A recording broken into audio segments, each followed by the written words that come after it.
When I started on the journey of working on my doctorate, I went to Asbury Seminary in Wilmore, Kentucky, a little small town outside of Lexington.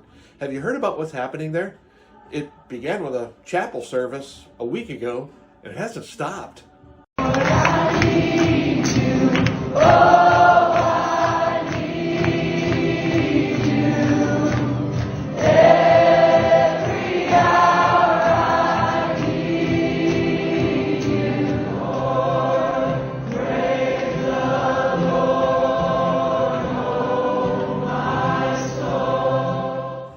They're calling it revival.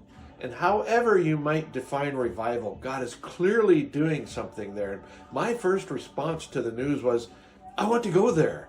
I want to experience God moving in that way. But here's the thing. We don't have to go there or anywhere to experience the kind of personal revival that is contagious.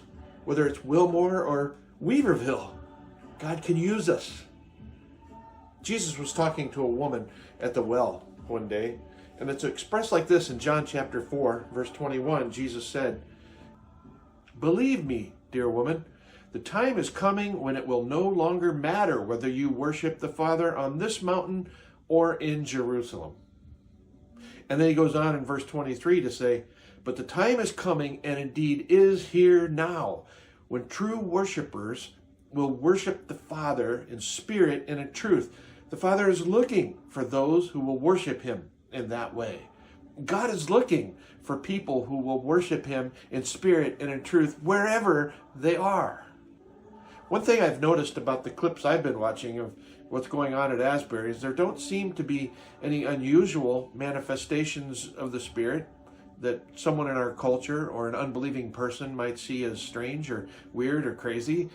Just a lot of fruit of the Spirit on display. Love and joy and peace as people huddle together and pray for each other.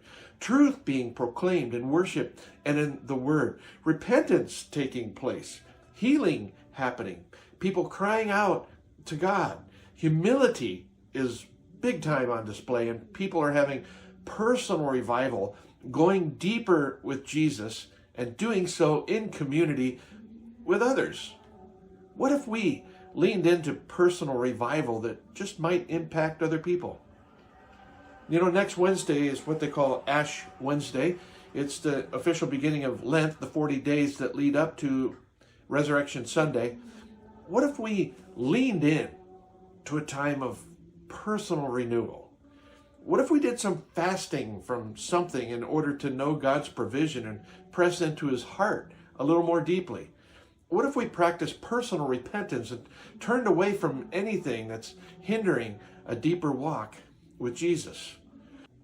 What if we set something aside in order to go deeper with him? What if we laid something down in order to pick something up from God? What if?